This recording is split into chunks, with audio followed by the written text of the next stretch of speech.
Okay, first off, we're not even dating. Second of all, I don't even like him. Third, he's probably running out of fuel soon, so God knows if he'll ever make it back here.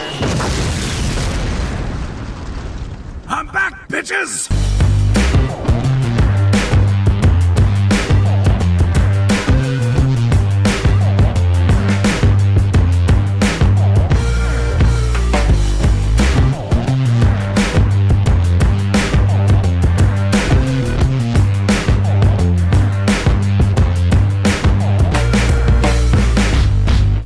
Welcome to That's Not It. There we go. Welcome to WYCD Wicked. That stands for What You Can Do. It's your old pal Jake, and boy, sometimes the show is there's a definite checklist of things to do, immediate actions that could be taken, that must be taken, yada yada yada. Sometimes it's just a bunch of pals hanging out, gossiping about the news. That's what it is tonight. Just some hot goss. I'll tell you, there was a couple of things that I saw over the course of the last 24 hours that I wanted your guys' opinion on, because it was darn interesting to me. Anti-corporatist, hello. I'm an over-the-road trucker. In response to my question, I'm in L.A. and she's in Illinois. Oh my word. Well, all right, man. That's that I gotta tell you, of all the career paths that I have fantasized about abandoning this gig for, trucking's one of them. Getting to see the whole country and getting paid for it, that sounds so cool. Wicked Foxy Dragon, hello, my friend, and hello to Zoe. Mars Falcon, hello. Good to see you, my friend. Oh, mercy me. Well, all right. So let me just tell you this. Come here.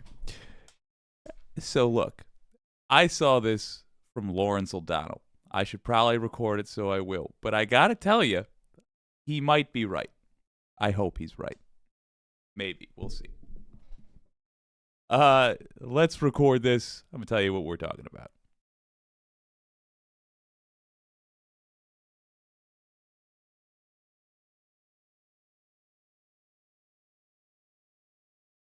Recently, I saw Lawrence O'Donnell put forward a theory about why Joe Biden is acting the way he's acting around the debt ceiling. Truth be told, my thoughts on this, I've not been very kind to Biden, but I will say this. In the back of my head, I've been thinking the guy is too savvy. I'm not saying he's brave. I'm not saying he's got everybody's best interests in mind, even. I'm sure that if he gets a 1-inch larger picture in a history book, he would be willing to let us all drown in a lake. But he is a savvy guy, and he's been in politics for a long time. And as I said yesterday, these fellas that have been in there for a long time are able to see longer than 1 or 2 months in the future.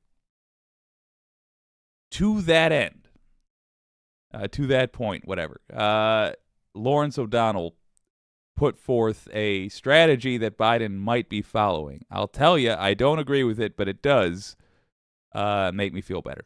Here's what we're talking about.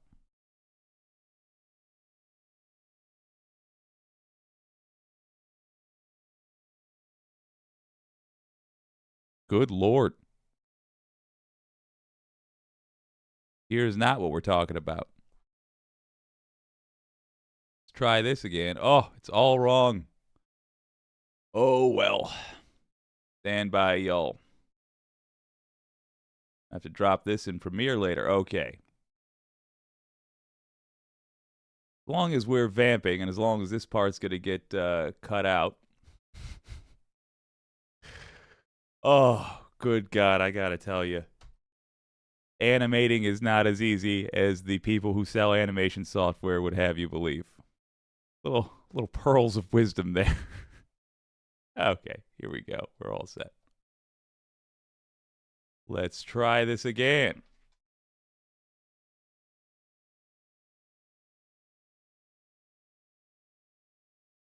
It is so easy to sit back and criticize the Biden administration's handling of the debt ceiling situation as long as you don't know the people in the White House working on it. I have publicly speculated about what the White House should do myself, but never confidently. I've gone back and forth on whether the president... First of all, I respect him for the lack of confidence. I respect him for acknowledging that he and all people are fallible. But let me just be crystal clear. We could be wrong about what Biden's doing and still criticize him. We could understand what he's doing perfectly well and still criticize him. In fact, I would say there is nothing, not a single thing Biden could be doing that would make the current situation okay. Because even if he's going to get some grand thing out of all of this, we're still playing around with America's reputation. Even if we leave this conundrum much better off financially somehow, the whole world still had to sit around and wonder if the U.S. was going to screw up their lives. So there's not an acceptable reason to be here, but there might be a strategic reason. Let's find out. Should use the authority implicitly granted to him in the 14th Amendment of the Constitution to simply ignore the debt ceiling legislated by Congress when it conflicts with the constitutional mandate to pay our debts. Here's my latest bright idea that I offered on Friday on Molly Jong-Fast's podcast, Fast Politics. I would say if you were going to use the 14th Amendment power, the power that people believe resides there, I would have announced it a while ago. I might have even announced it in the State of the Union address and just say the debt ceiling as currently legislated will intersect, with the debt at some point later this year. And I want this Congress to know that absolutely under no circumstances will we default on the debt, because I will, if Congress does nothing, I will take the executive action necessary to authorize the extension of additional debt. And then your no negotiation position, I think, my guess is, becomes even stronger, because you're saying to them, look, I don't care if you don't legislate anything. And you're saying it to them 6 months ahead of time. I think there's a chance it would have changed the dynamics of this. And the other thing about it that makes it... Hold up. The anti-corporatist, yeah, Jake, after I emailed you this, I realized I still don't care what Biden is doing. Yeah, that's more or less my takeaway as well. But let's see if the rest of these cats agree with what Lawrence is laying down here. Because it is interesting, I'll say that, for sure. The kind of thing you do want to say 6 months ahead of time is there are market issues with it. When you say we're going to continue to extend the debt and expand the debt, even though we've crossed the line, the number that's in the debt ceiling, the buyers of that new debt, right? The buyers of the new Treasury bonds that would be sold under that condition would rightfully demand a higher interest rate, because this debt is being issued under a condition we've never seen, except back before there was ever a debt ceiling, which is like, it's only been around for less than 100 years. That was Friday. This morning, I changed my mind again because of one thing that guides my thinking about this that I know does not guide the thinking of any other public commentators on the debt ceiling. And that thing is that I know that I am not smarter about this than Steve Ricchetti. And I know that I am not smarter about this than Joe Biden. I know that for an absolute fact in a way that White House reporters can never know it. Because when I worked on the Senate Finance Committee, which has jurisdiction over the debt ceiling, I was working with Steve Ricchetti almost every day, because he was then working in the White House for President Clinton. And I was constantly in Senate legislative meetings and strategy meetings in those days that included the chairman of the Senate Judiciary Committee at the time, Joe Biden. Jay Carney was a White House correspondent then for Time magazine. And Jay Carney thought that he knew President Clinton. Jay Carney thought that he knew President George W. Bush when he covered him in the White House. And those presidents knew Jay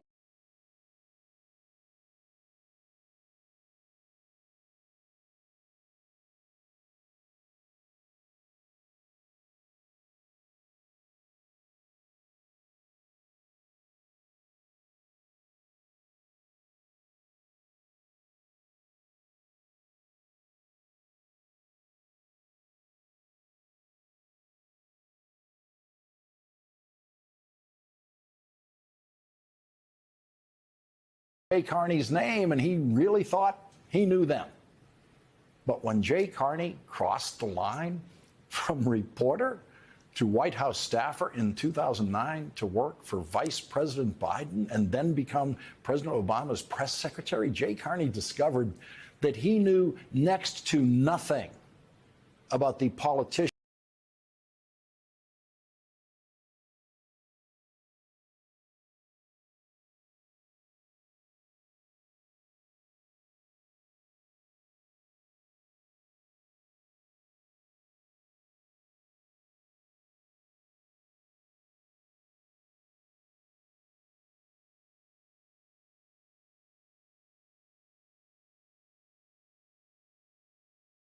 and the presidents that he used to cover as a reporter. When the doors close in the room where the governing decision is going to be made and you're inside that room, that's where you discover how good someone is at governing, how good they are at the politics of governing. And every time I was in that room with Senator Joe Biden, he was great. He used his expertise and authority when he could, and he listened carefully when others in the room knew more than he did about the issue of the day. And when I was trying to pass the Clinton agenda through the Senate Finance Committee, and Steve Ricchetti was the Senate strategist in the White House Office of Legislative Affairs. Oh no, he stole my mic. Okay, I can lip read. Jake is saying, look at this guy's hair, the way it falls evenly both left and right. Looks like he's using his gel instead of spray. Oh my God. You nailed it. That's exactly correct. That is 100% correct. We're having too much fun with this one. It's a hot goss stream, y'all. Maybe that's going to be just something we do. Letting your old pal Jake's petty side out a little bit, making fun of 90s and early 2000s styles, and, White House staffers, the nerds. I never had a smarter strategy than Steve Ricchetti did. I had a smarter strategy than some other people in the White House and in the Senate, but not Steve Ricchetti. And so, whenever I have felt like last week, I have a better idea than Joe Biden and Steve Ricchetti seem to have about how to deal with the debt ceiling, I never really trust that idea. I said on that podcast on Friday, in the end, we may all agree that Joe Biden handled the debt ceiling situation perfectly. It might turn out that way. Here's my new theory about why that just might be true. And it is only a theory, and let's not be surprised if I change my mind about this tomorrow. I have shared a lot of the strategic criticisms of Joe Biden for saying for months and months that he would not negotiate on the debt ceiling and then ended up negotiating on the debt ceiling. I have been disappointed that Joe Biden didn't voice more potential support for using the 14th Amendment and the presidential power implied therein to override the debt ceiling, even if the Congress does not pass an increase in the debt ceiling. Same. But here's what I came up with this morning when I assigned myself the task of thinking through the debt ceiling situation on the assumption that Joe Biden and Steve Ricchetti, who is the president's most experienced negotiator on the debt ceiling, know exactly what they're doing, and they're doing it for good reason. So with that as my guide, I noticed that Joe Biden insisted for months that he was not going to negotiate on the debt ceiling, but he would be willing to engage in the normal budget negotiations with Congress that he has to participate in every year. Now Joe Biden is engaged in a negotiation over the debt ceiling and the budget at the same time. And Kevin McCarthy is calling that a victory. Just the negotiation, he's calling a victory. Jake Sherman reports on what Speaker Kevin McCarthy told Republican members of Congress this morning behind closed doors. He said, I need you to all hang with me on the debt limit. That is the most important thing he said. He desperately needs the Republicans to support him on the debt limit, and Kevin McCarthy knows that close to half of the Republicans in that room are functionally crazy when it comes to governing. So he has to speak to them very, very carefully. And he said, we are nowhere near a deal yet. And that's what they always say until it's an hour before the deal. Then he said, I've told the president three things. First, no clean debt limit. Well, we already knew that. That's why there's a negotiation. And there's Kevin McCarthy this morning trying to get credit from the crazies in his party that he told President Biden no clean debt limit. And he told the president no raising taxes. We already know that, too. We've known that all year. So those first two of the three things Kevin McCarthy said mean absolutely nothing. And that's how he's playing tough with the Republicans in the House, trying to appear tough to them, to get up there and say he's demanding these three things of the president, and the first two don't mean a thing. And the last one was simply, quote, spend less money. That is the softest possible formulation of a Republican demand to cut spending that he possibly could have said. Just for the record, and he's about to get to the thing I want to talk about, but just for the record, that is really smart. That is a good strategy at this point for Kevin McCarthy. It is like he said he was going to, he was talking a big game about being the best rodeo rider ever.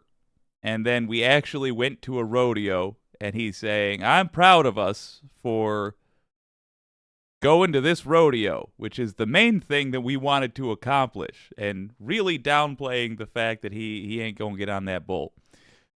Horse, I don't know.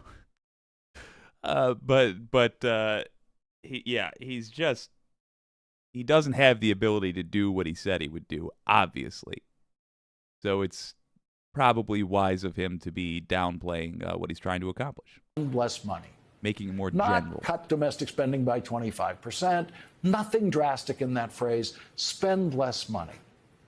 And then Kevin McCarthy told his Republicans, remember where we were.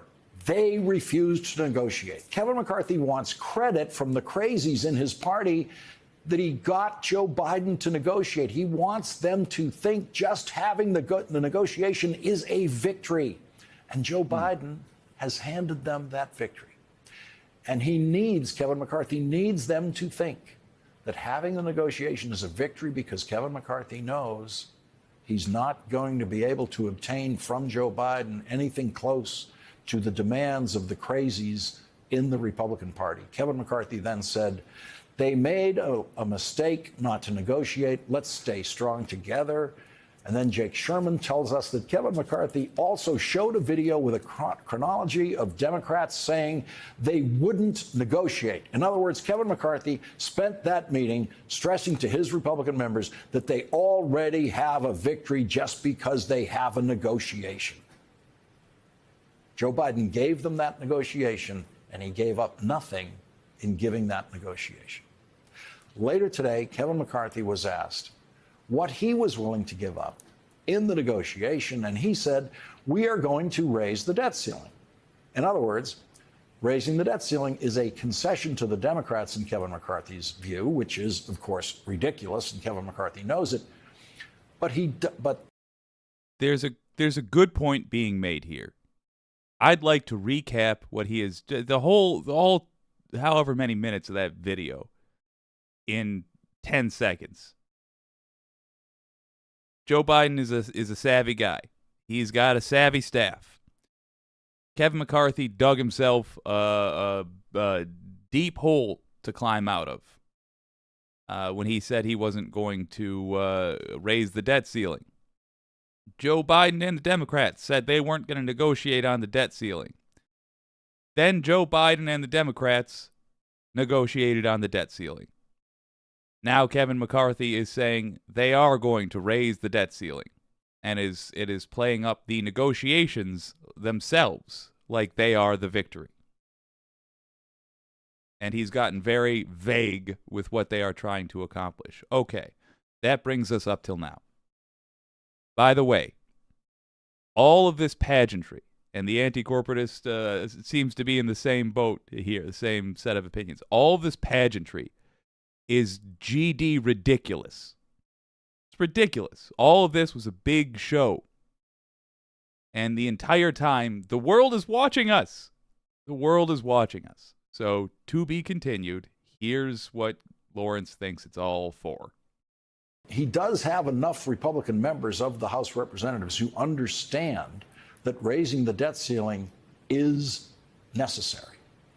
But those same Republicans have been willing in the past to shut down the government completely over budget negotiations, and surely would be willing to have another government shutdown in October of this year over budget negotiations when the new fiscal year begins.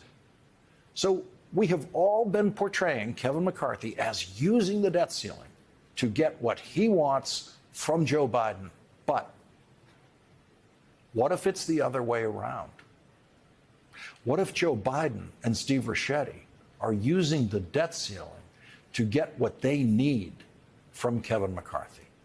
It is very clear that Kevin McCarthy and most Republicans in the House of Representatives are afraid of defaulting on the debt. They do not want that to happen. They recognize that it could be economically catastrophic, and they could be blamed for the catastrophe. And remember, none of the House Republicans will feel that way in September, as the fiscal year is ending and the government is going to have to shut down if they don't pass a new budget.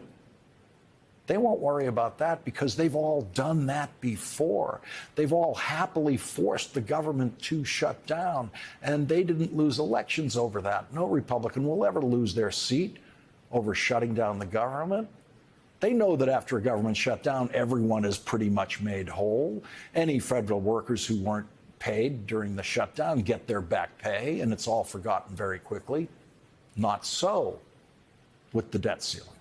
Kevin McCarthy knows that defaulting on the debt could destroy him.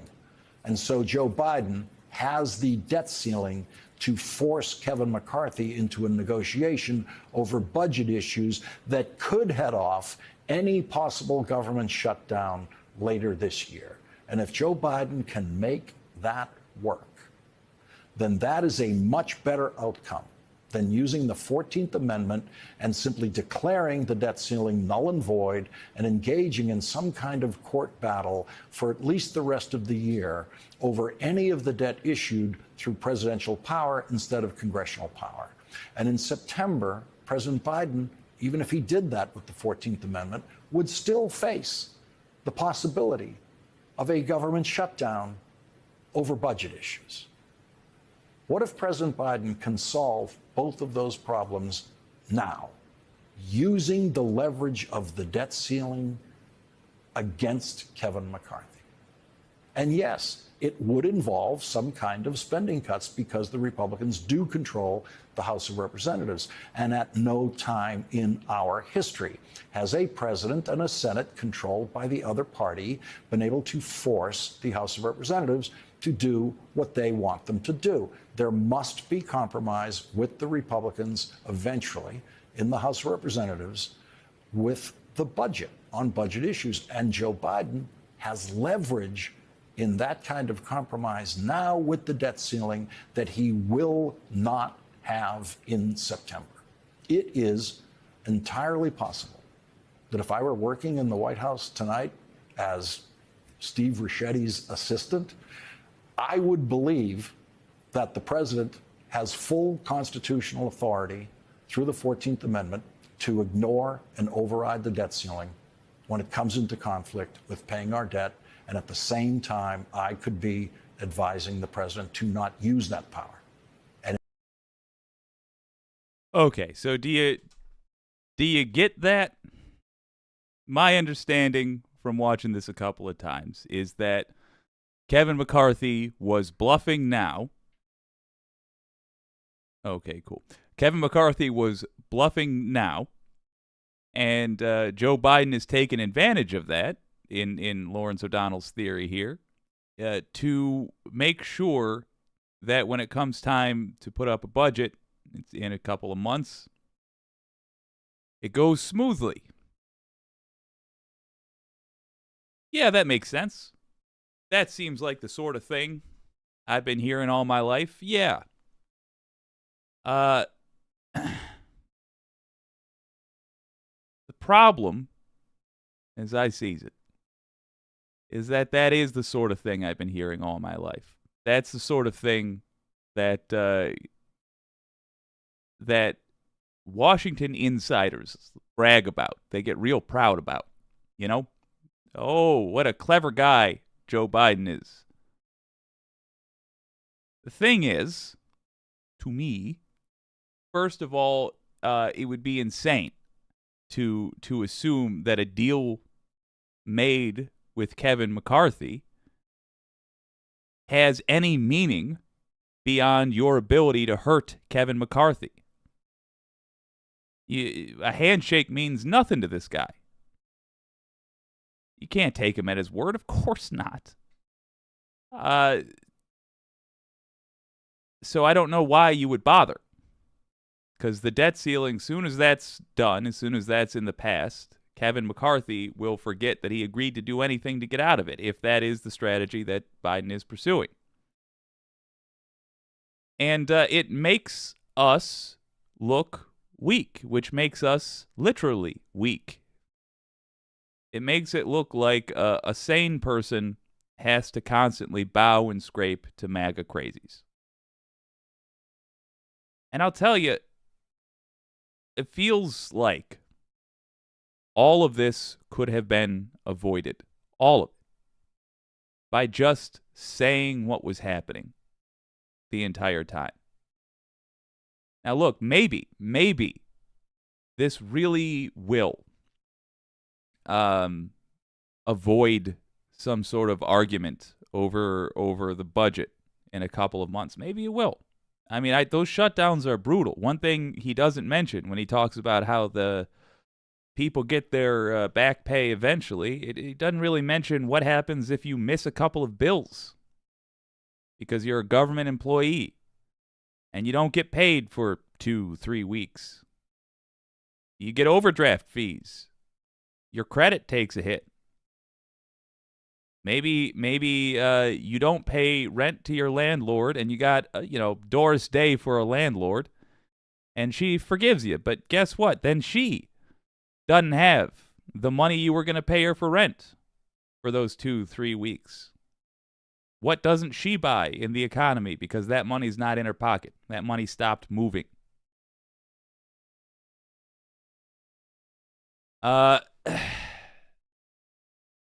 Playing these games should be only in the realm of irresponsible politicians, so that we can honestly say to the American people, only irresponsible politicians engage in this crap.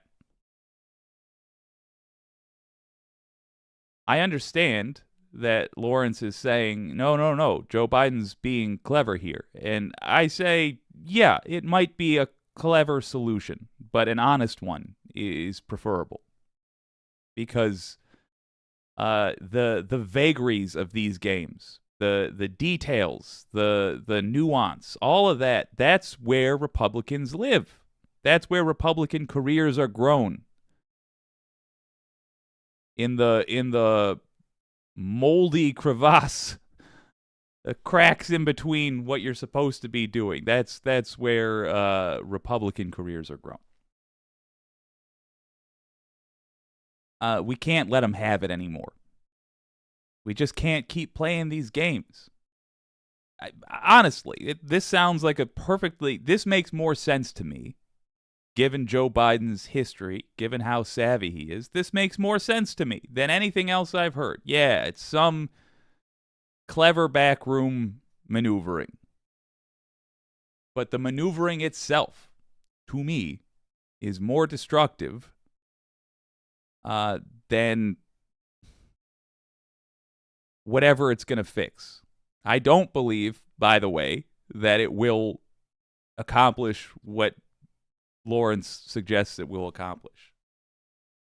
But even if it does, great. We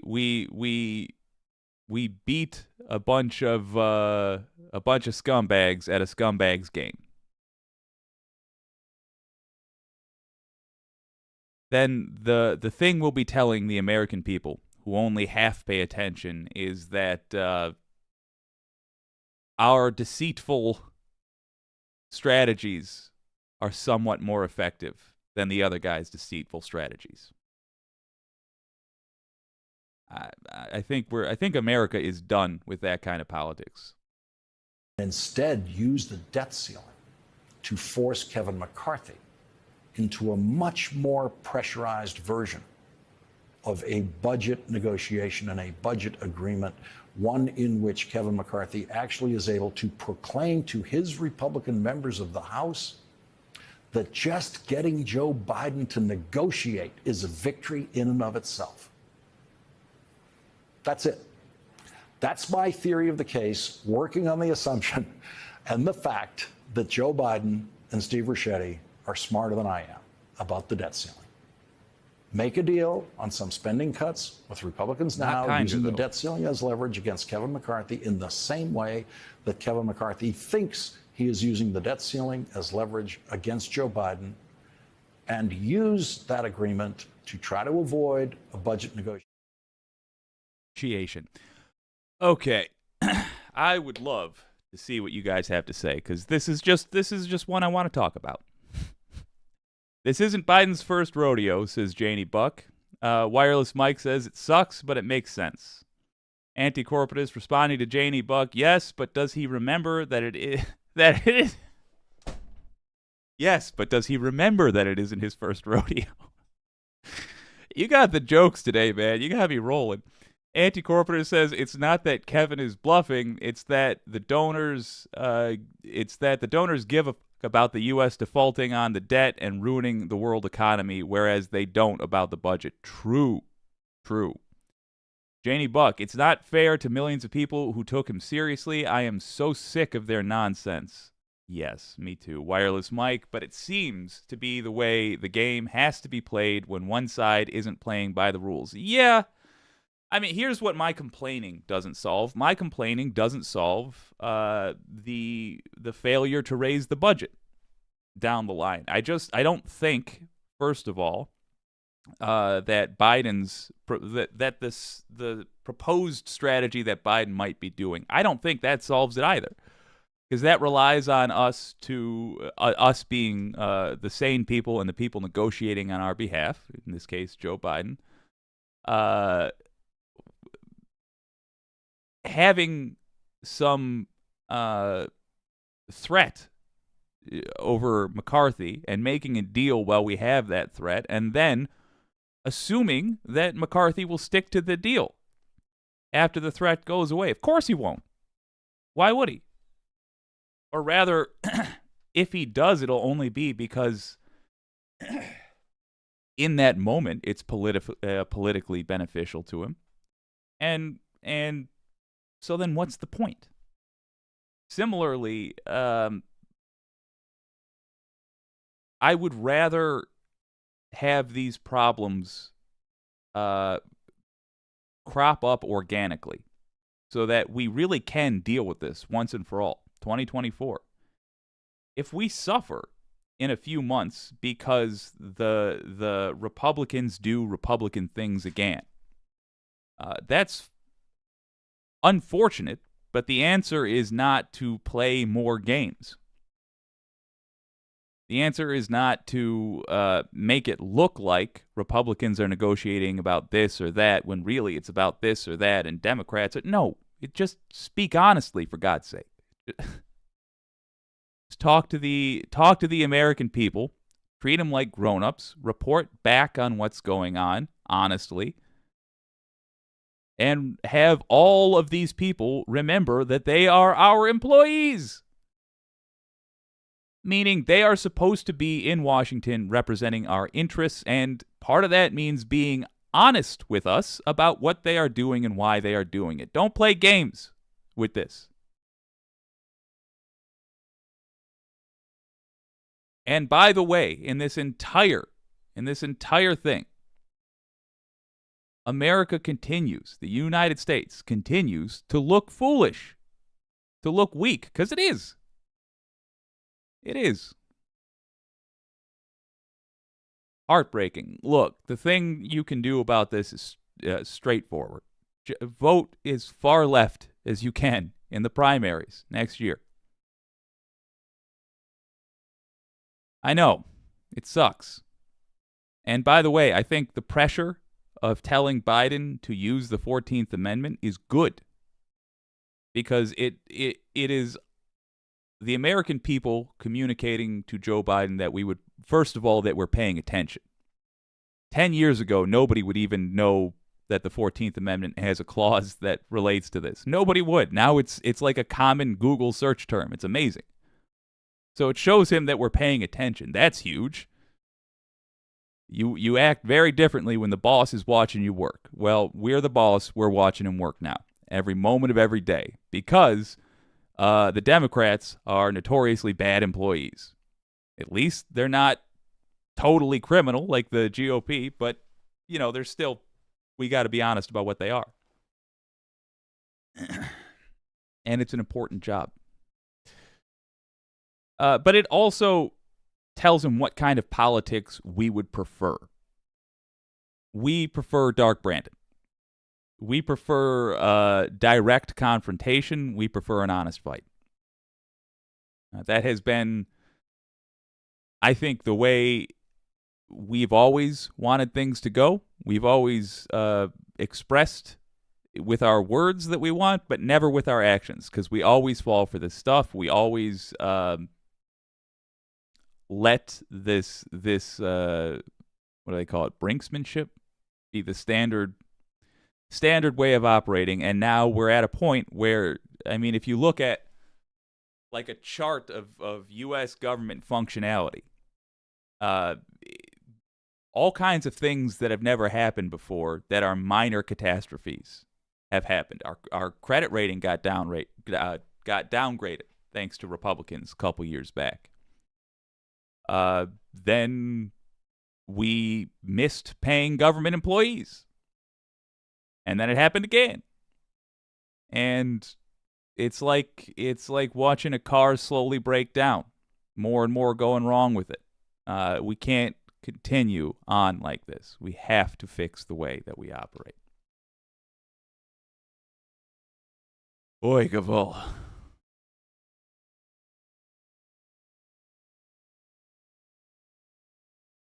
I will say, though, that makes me feel better overall. Because I do like seeing it. I would rather have a competent scumbag in charge than an incompetent sweetheart. So I'm glad that Biden is at least looking competent in all this. Anti-corporatist gives me a compliment, so I'm going to read that. Well read, Jake. Thank you, sir. Well, no, the idea is to get, this is the anti-corporatist, well, no, the idea is to get the legislation passed now. That would actually be quite a coup. Yeah, fair. Wireless Mike, we got to get people to recognize the damage the GOP is willing to do in order to get them out of office. Yes, it's like we cover up for them, and we do so with short gains in mind. It's pathetic. The anti-corporatist, I still say, do the 14th, and then if that fails, mint the coin. Yeah. Wireless Mike, by the way, I'm not disagreeing with you, Jake. I just think Joe is giving the right enough rope to hang themselves with. Yeah, I mean, yeah. I think probably so. And I think that, I think there's a big difference between disagreeing about how best to take down these punks versus whether or not we're going to join up with the criminal party or the sane people party, the everybody else party. I think it's probably a really good sign that we have never done a stream where everybody agrees about what the good guys ought to do. That makes me confident that we're still on the side of the good guys. If we find one day that we are watching the Democrats operate and we're delighted with everything they're doing and we all agree that it's the best course of action, it's going to be one of those "are we the baddies" moment. Like, it might not be. It might just be that the situation's very simple, but, that's there. I have never met a group of good guys that are sure they're the good guys, and I've never met a group of bad guys that don't think they're the good guys. All right, I got one here that I'm kind of excited about. Oh no, why do I turn on autoplay? Son of a gun. You guys might get a surprise one. I see David Packman jumped up. Oh, it's the whole podcast. You all know DeSantis is he's running, right? I don't know. I don't find DeSantis. How do I put this? This is not relevant to the clip that I want to show you. I think DeSantis is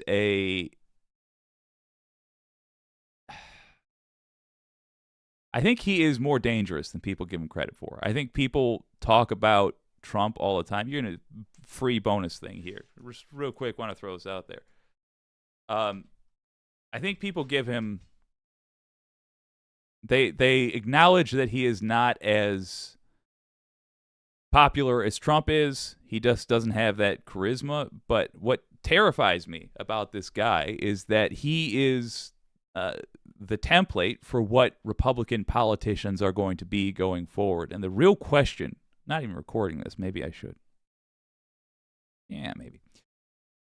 The real question is, why is this appealing to Republicans? In fact, you know what? We're doing a bonus segment right now. It's just us talking.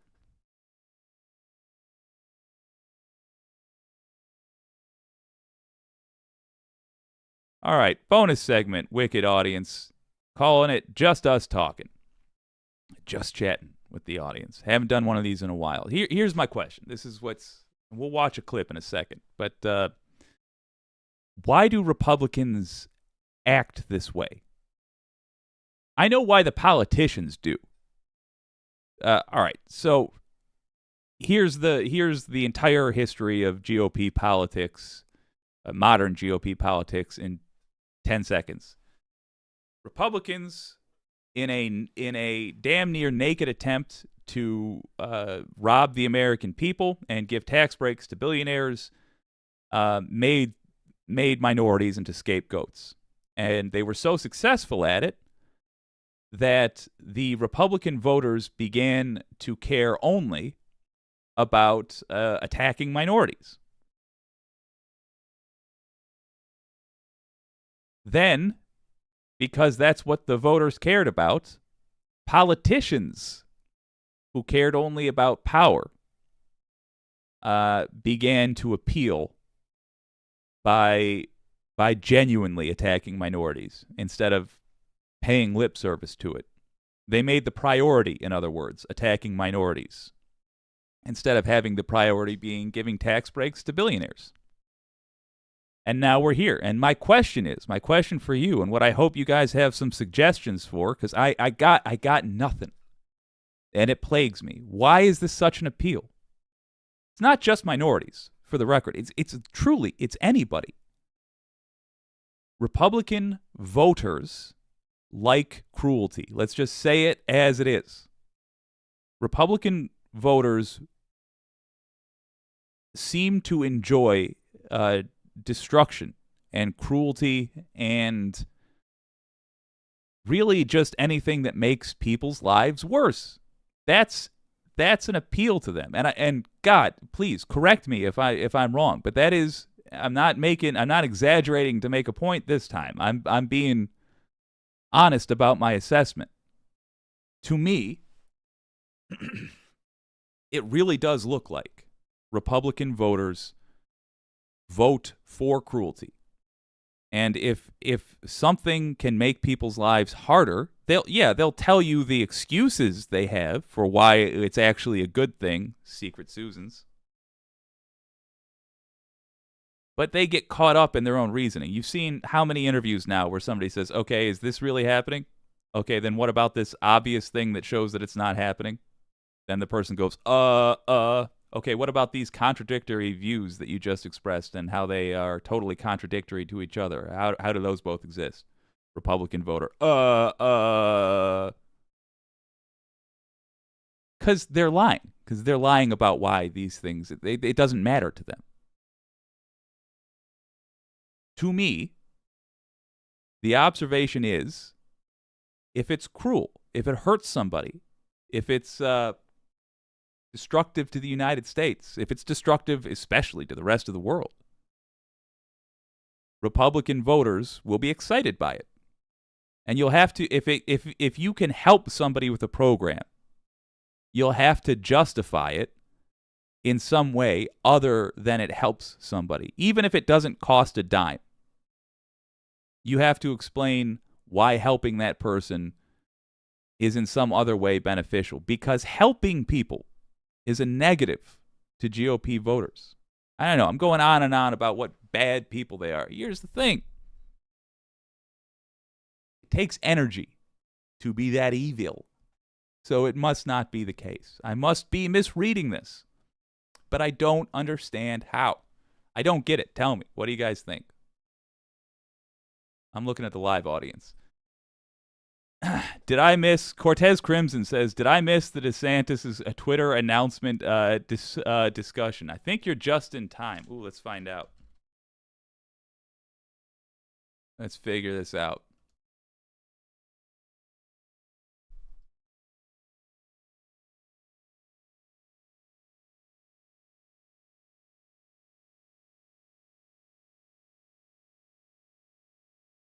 Let's play it right here and now.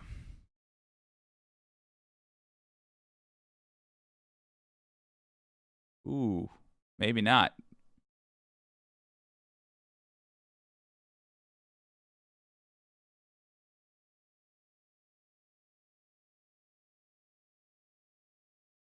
Oh, Jesus. This is an hour and a half. I'm just going to assume the answer is he's running for president. Okay. But I don't really care. He's not charismatic enough to accomplish anything. So, I just don't care about him. Dino says they're a hateful bunch. Yeah, but why? What energy are they getting? Why is that a hobby? I just don't understand it. The anti-corporatist, they're in pain, and like the elephants in pain, they don't care who they hurt or kill. That makes sense. That makes sense. Sort of a forced empathy. Yeah, trying to make others suffer generally because they are suffering. Now this is for the first time something that makes sense to me on like an emotional level. Like I could understand the emotional reasoning there. That makes sense. The cruelty is definitely the point with the right, says Wireless Mike. Wholeheartedly agreed. Mars Falcon, ask one of them a follow-up question on any position they hold, and they melt. They melt because they have stopped thinking for themselves and just repeat the talking points from Heritage Foundation. 100%. The anti-corporatist says they've been lied to their whole lives. Yep. Yeah, that's hugely part of it. Wireless Mike says, sorry, I thought that since you mentioned him, that was the next subject. No, that makes sense. That follows logic. Unfortunately, I don't. The anti-corporatist, they have just bought into it. Heck, most of us here had to overcome at least some pro-capitalist BS we were raised on. Yeah. Dino says Rhonda DeSantis is DOA. All right, here is the single best interpretation I've seen so far. Wireless Mike, in quotes, if I have to / had to suffer, then so do you. The right. Yeah, I think that's it. To me, what this tells me is that the way to appeal to these people who are, I am really only appealing to them out of curiosity at this point. Now, I guess it's necessity too. Anyway, look, the way to appeal to these folks is through an end to suffering. Point out if this is accurate, and let's test it. Let's see if it works. Point out that the GOP only has plans to make other people suffer. They don't have plans to end your suffering, voter. Whereas the Democrats do have plans for fixing the things that cause suffering, for alleviating the pain. And you might get angry that Democrats also want to help other folks, but good news, they want to help you too. And the GOP doesn't want to help anybody, you included. All right, I like that. Well done. And good job, Anti-Corporatist and Wireless Mike. You guys, I think, broke it down well.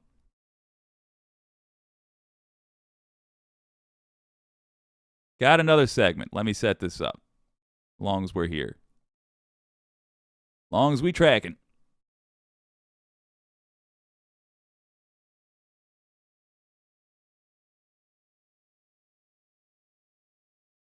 Oh, and I'm learning from last time, we're going to have a smooth recording. This thing might actually get up in a reasonable time. Okay, cool.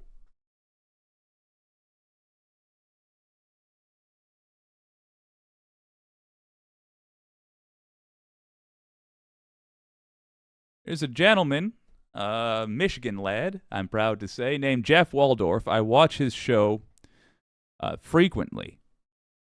And he brings forth a candidate, a failed candidate, that touches on what we were just talking about. How Republicans, the appeal for them is cruelty, and I can only guess at why. They don't care about facts. They don't care about somebody with a real plan. They just want bomb throwers. So a lot of folks are running as bomb throwers, as destructive forces. Unfortunately, if you want to get started in politics, odds are it's not going to be that hard for you, because you're going to be able to speak honestly, and you're not going to have to worry about using clever political tricks to not accidentally reveal what you're all about.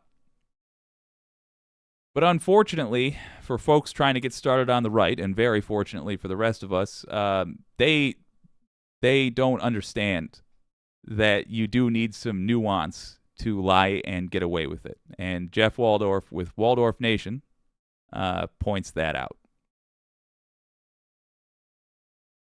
Republican congressional candidate has admitted to making up a story about child sex trafficking to help his campaign.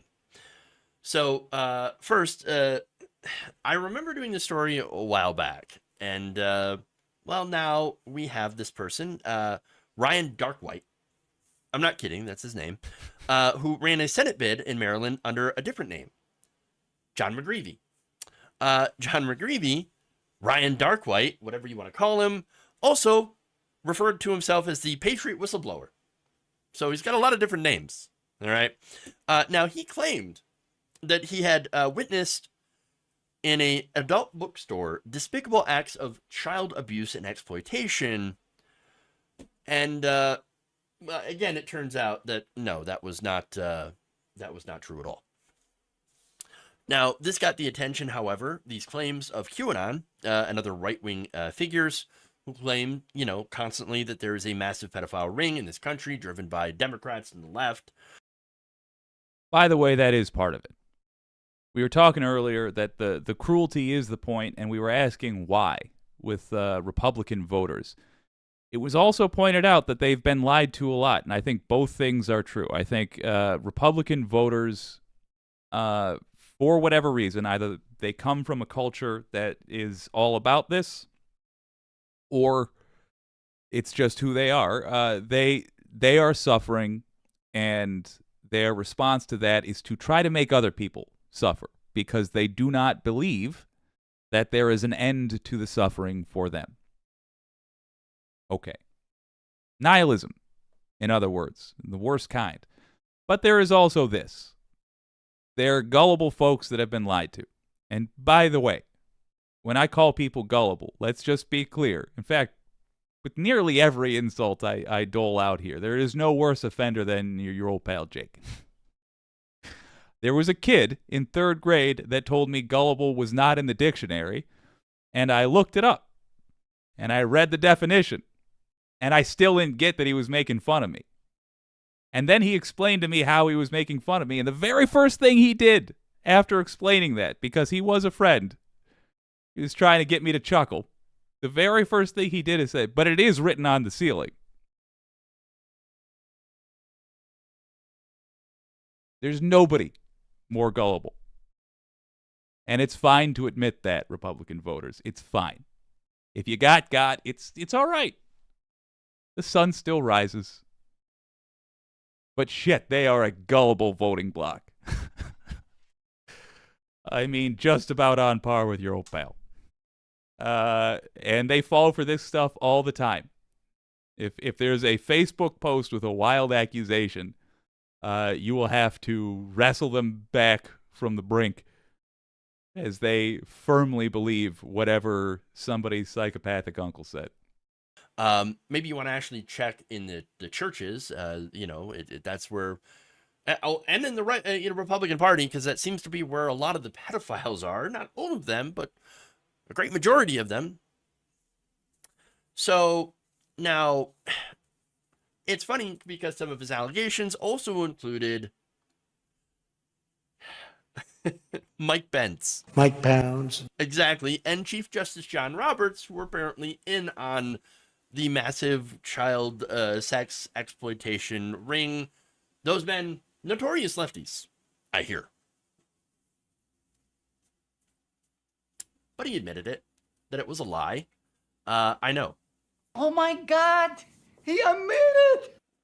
On April 9th, 2022, writes Dark White, I went to work at the Mistress. When I arrived at work, I noticed a young girl and an elderly male in the store near the ATM. I immediately recognized this as an opportunity to potentially obtain traction for my political career as I was running for U.S. Senate. Jesus. The apology goes on to note that he distributed pictures of the child to his followers, falsely claiming that this child was being trafficked. It turns out, no, it wasn't true. Following an investigation, which police, again, used taxpayer money to run down this claim, police said they tracked down the man who had entered the store with the girl and confirmed that he had just entered to use the ATM. That's it. Oops. Though he did not mention it in his apology, Ryan Darkwhite also made videos claiming to have seen the child half nude and that she had been forced into sex acts with adults in the back of the store. Again, that was not true at all. Whoa. You're just making up spurious allegations against someone and distributing, pictures of this girl to your followers so that people will attack people who allegedly, abused her. Okay. Here's why this shit needs to be illegal. If you felt it shouldn't be illegal to be gullible. Granted, as we've established, that's a selfish thing for me to say. It's not selfish, it's a self-interested thing for me to say. But, gullibility is a weakness, not a choice. So it shouldn't be illegal to be gullible. And if you fell for this kind of thing that these kind of politicians are pushing out, and hey, this is a long enough segment. That's Jeff Waldorf. He goes on to say that this guy admits it. He had no choice but to admit it.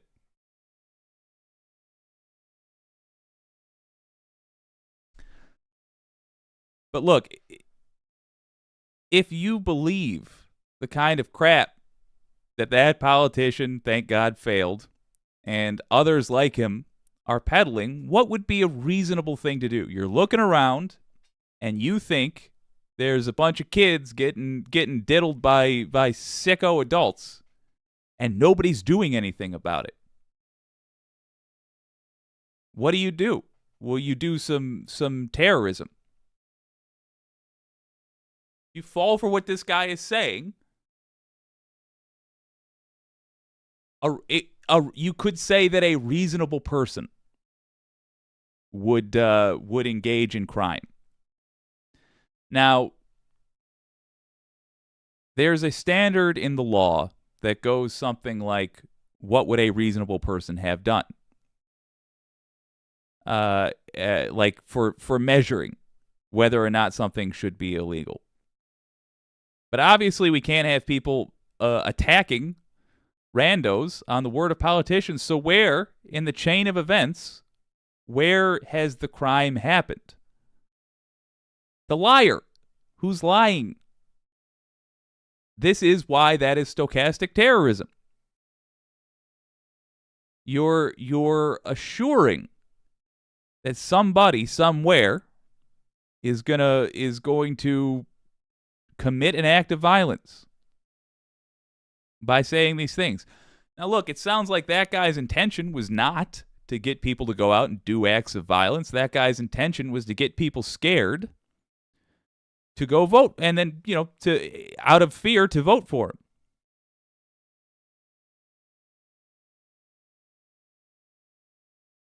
Maybe not even scared, just to get people angry enough to vote for him, because he says he's going to address the problem.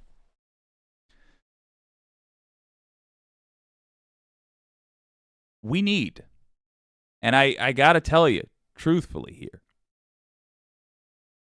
I don't have a solution to propose. I don't have details to propose. I just want to put this in your heads so we can start thinking about it, so we can come up with a detailed, specific proposal. We need to make Republican behavior illegal. Legislate against the way Republican politicians have behaved.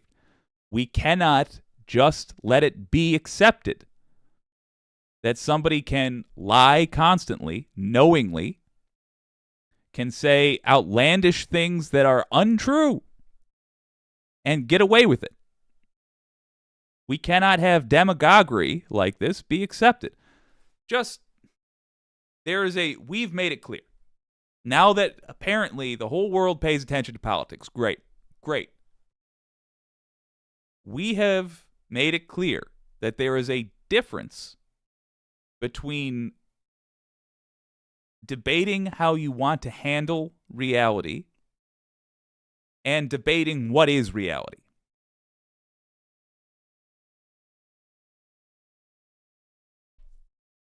We're walking around these days. I don't know about you, but I don't feel safe in the United States of America. Or rather, I don't feel that the United States of America is safe.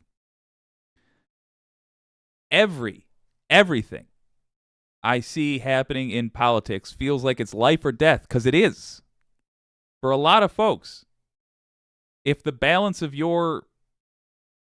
small bill might affect the balance of power in your state in 24, The balance of power in your state might affect your life or the life of your loved ones. God help you if you've got a loved one who is trans, or if you yourself are any of these things, pregnant or capable of becoming pregnant, homosexual, of any color other than lily white, a woman, anything. Just if Republicans are in charge, tons of Americans will be in danger. It's all life or death now. That cannot be how we operate. We have to figure out how we are going to legislate this out of being. I also think we need to be honest about the... this is going to be a weird stream, folks. I apologize. Well, it has been a weird stream. We also need to acknowledge that America needs fundamental change. The United States needs fundamental change. The electoral college needs to go. That's nonsense. We need federal rules against gerrymandering. Generally speaking, we need to stop worshiping the Founding Fathers and start acting like them. We need to acknowledge that the country was built on the idea that we would keep adapting as we learn more, because we're doing something with our time. We're not sitting around hoping Jesus comes tomorrow and ends it all. Or those of us that are shouldn't be in control of how things function. So yeah, we need a blue House, blue Senate, blue White House in 2024.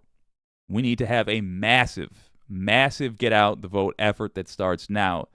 And unlike 2020, we need to be very clear about what's going to be accomplished with that, including an end to the kind of political setup that we've had to endure for 200 plus years.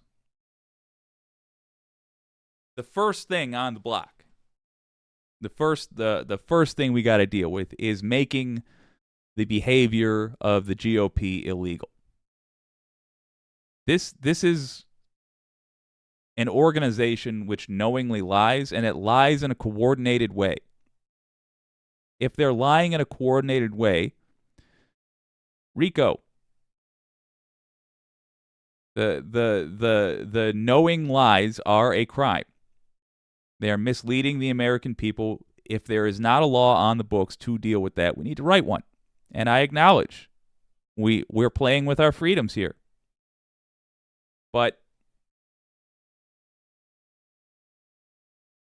we've lived through the consequences long enough, and we can no longer afford to just allow these people to have free reign. And look, one of my soapboxes I will get up on is that you can't require that a whole country full of people be mature, wonderful pillars of the community. People have a right to be average in most things and real weak in some. And this grand old party, the Republican Party, it exists to take advantage of the percentage of us that are weak enough to fall for their spiel. That could fall for these things, that could be made to do major political activity based on lies, and who will consistently fall for lies. They take advantage of communities they know will fall for these things. We need to make there be rules in place that make that kind of lying illegal. I don't know what they will be. But let's get started. And then our follow-up project is going to be, getting rid of the Electoral College, changing the Supreme Court fundamentally, so on, so forth. Let's see what y'all have to say.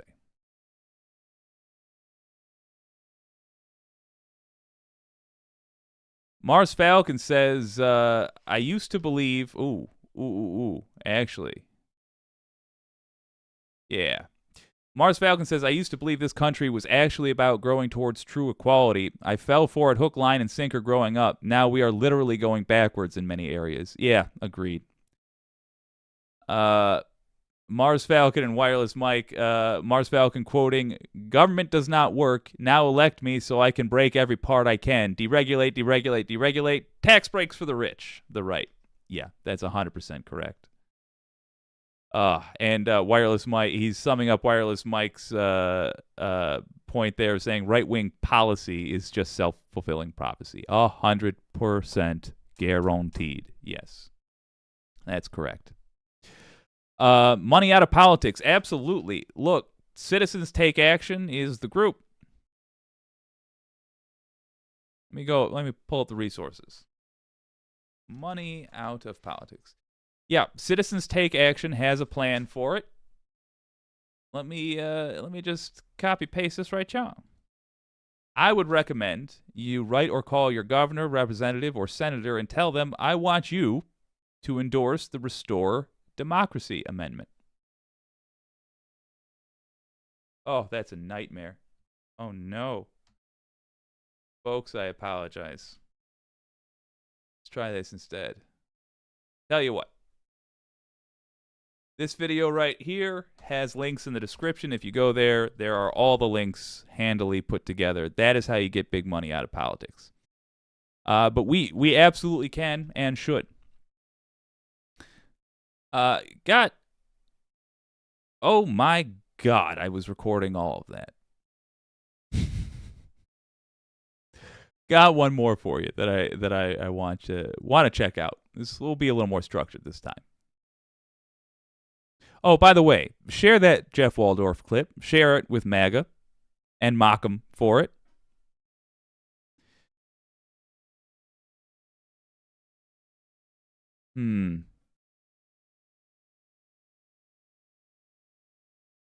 Okay.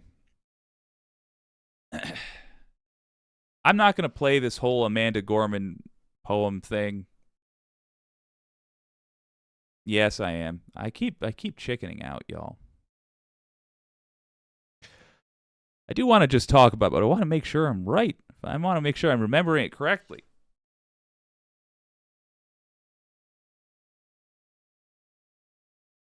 It's Chris Hayes.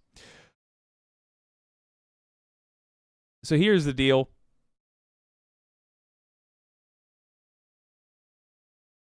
Let's talk about what we can do. I'll be honest with you. I've got a real wild plan for this one. I'm not sure it's a good idea. I'm kind of on the fence. You let me know what you think. And if you think it's a terrible, terrible protest idea, then I won't put up the VOD later. I'm going to start recording this. I'm going to need you guys to tell me yes or no, should we actually do this? I think it might work. If only to ruffle some feathers. But we'll just talk about it.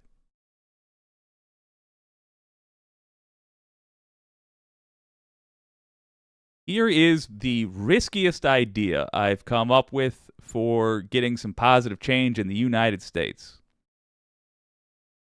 It involves this CRT nonsense that we've had Republicans whining about for months and months and months. The worst among us are trying to make sure we forget the history made by the previous worst among us. Here is MSNBC talking about it.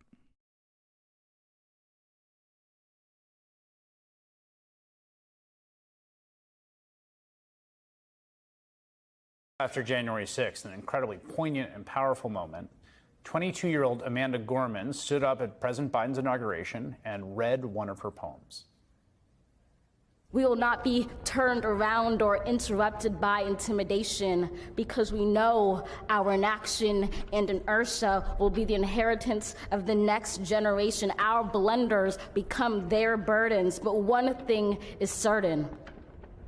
If we merge mercy with might and might with right, then love becomes our legacy and change our children's birthright. That poem, The Hill We Climb, is now banned for elementary classes at a school in Miami-Dade after one parent, just a single parent, complained the poem was not educational and had, I quote directly, indirectly hate messages. That his purpose was to cause confusion and indoctrinate students. That one complaint was enough for the school to ban elementary school kids from reading that poem by the first ever National Youth Poet Laureate and the youngest ever inaugural poet.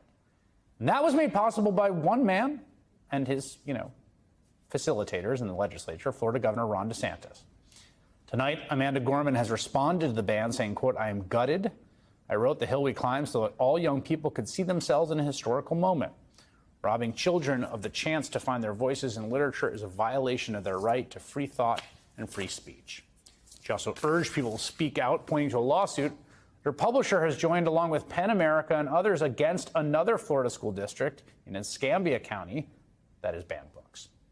I'm joined now by Suzanne Nocell. She's the CEO of PEN America, and Lindsay Durchie, who has 2 children in that district and is also a plaintiff in the suit. It's good to have you both here. Let me start with you, Suzanne, just in terms of level setting on these book bans and why they're happening in Florida. There's a little bit of a ambiguity here, right? They pass a law that essentially routinizes parental complaints as a means of getting books removed, but then the state doesn't have to sort of take credit for it happening. How does it actually happen, and what's the contestation of your lawsuit? Sure. Look, there are two. Wait a minute. Did he say routinize? Who on earth knows what that means? Does she know what that means? Nobody knows what that means. He made that word up. Good Lord. Or if he didn't, I refuse to believe otherwise. Laws in Florida, what we call the Don't Say Gay law, the law that prohibits discussion of LGBTQ topics in schools, and then a law that does similarly when it comes to discussions about race that are contentious, that could make somebody feel perhaps guilty about their race. And what those two laws have done is create an enabling environment for book banning. And in many districts, as you say, it takes only a single individual, does not necessarily even have to be a parent, to lodge an objection. I mean, that objection to Amanda Gorman's book is illustrative. It's a few. Okay. Polls going up right now. Here's the plan. What if, now hear me out, what if we just start calling in to these schools like crazy? Every anti-CRT wackadoo school district, we start calling in and getting every single book pulled off the shelves. All books, especially about white protagonists. If there is a single white protagonist in the book, we find a reason, just like they find a reason to take offense at a gay person existing, we find a reason to take advantage of it and take offense and say that it makes my race feel bad. It makes me uncomfortable. It makes me feel like whatever CRT nonsense they're whining about, we use that language to force these school districts to remove all books. Here's why I'm not sure it's a good idea. Children are being used as pawns at this point. But I guess I'm thinking of this as in, are we in a situation where it's better for the body to cut off the arm because it's infected? It sucks to be considering this, but man, as Amanda Gorman said, when we combine right with might. When we are righteous, should we not use that? Should we not play hardball, I guess? That's the plan. I'm going to go into it more in a moment, but let me know if you think it's too destructive to suggest doing to the wicked house, who will be the people that watch this later. You and the wicked Senate, let me know. Lines just scribbled out. The person clearly hasn't read the poem. They don't give any detail. And that is enough to get a book pulled from the shelves for a review process that can go on for months and months, denying kids the book. In Escambia, it's particularly egregious because there is a review panel of educators and librarians who... Any book that speaks positively about Ronald Reagan. Let's start there. Literally any book about Ronald. We could. In fact, yeah, let's just take any books. I'm not sure if it would be, yeah. I was gonna say let's take any books that we disagree with, but no, let's just take the books, focus on the books that will be the most shocking. So first of all, anything that mentions the Bible as a you get what they're saying. It's CRT bans, right? It's Florida, it's crazy, yada, yada, yada. Let's talk about this.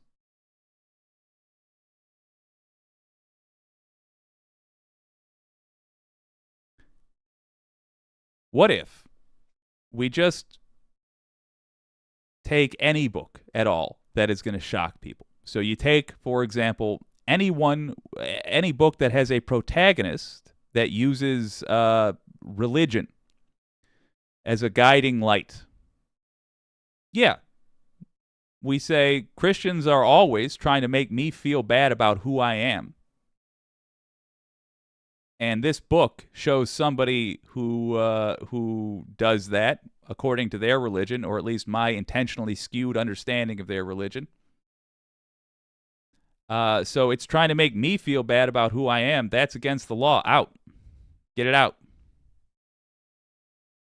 Leave them with nothing but guides for assembling desks and office chairs left in the classroom. Unless, of course, the little IKEA cartoon character on it is present, because obviously that's a white person, and they're trying to make me feel bad about who I am by showing somebody who's not me.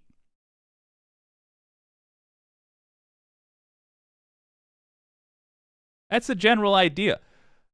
Make their unfair laws are all based on, they're all designed to try to give them the excuse of being able to say, no, these are for everybody. These aren't just for white supremacy.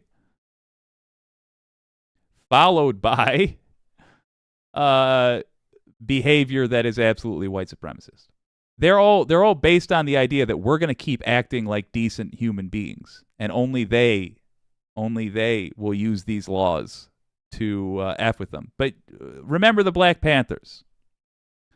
These fellas managed to get strong gun control laws put in place in California. I don't think that's what they were trying to do. But how did they do it? By just playing along with the insane gun laws that were there at the time. Those were meant to keep untrained white people armed to the teeth, but it scared these cowards so much to see black people with guns that they reversed course immediately. What do you guys think? Let's call in to Florida school districts all the time. As they said, you don't even have to be from there. And say, kids shouldn't be learning this. I want this book pulled.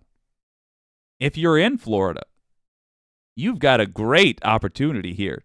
Just get a big list together and start complaining. Worst case scenario, you will make them have to get trickier and trickier reasoning. they're going to have to start doing things like grandfather clausing in books. You're just going to make their lives harder. It's a bad law. And we should expose that. Let's see what the Wicked community has to say.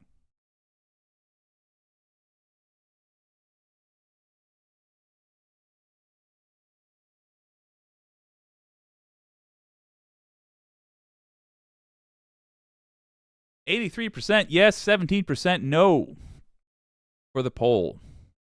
Yeah, that's encouraging. No votes. Let me see why.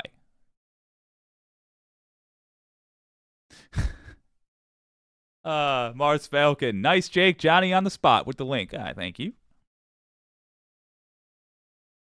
Ooh, Anti-Corporatist asking, anyone ever watch Legia Miller? No, but I will going forward. Looks like a lawyer. Oh, you know what? Yes. I'll feature her in the show. Live long and prosper, Tamara Chance. Heck yes. Wicked Foxy Dragon says, we would need to know what books are in the library. Yeah, that's true. That is true.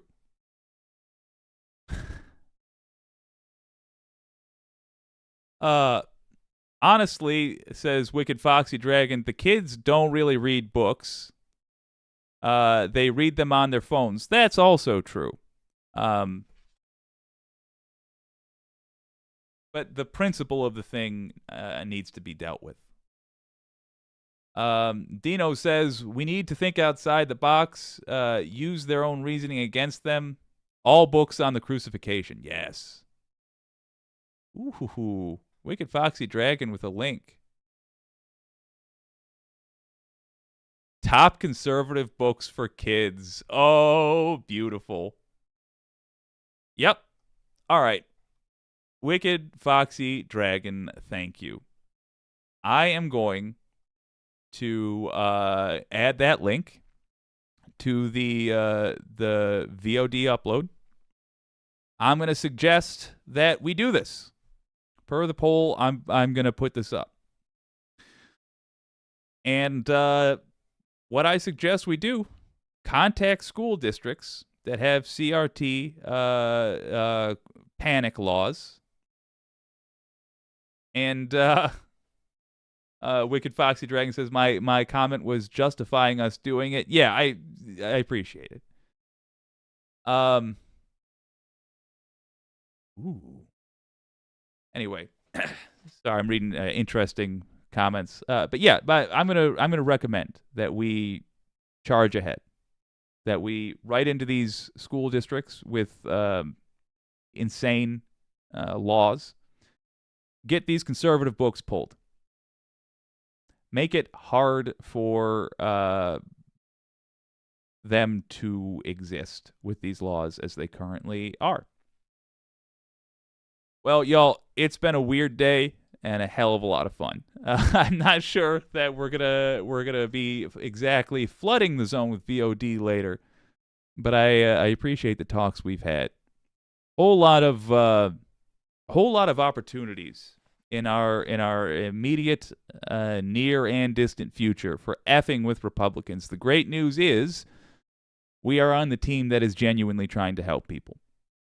So even if we fail at messaging entirely, the message will best be presented for us in the end by the results. So let's keep our team acting honest as we can get them acting. And let's keep genuinely caring about people, because that will help us genuinely be out there helping people. Thank you for being you. This has been WYCD Wicked. It stands for what you can do. My name's Jake, and I'll see you tomorrow for, if I'm not mistaken, not Friday Peace Talks, just regular days. But we're going to have a fun show tomorrow as well. I'll see you tomorrow. Oh, yeah, my name's Jake.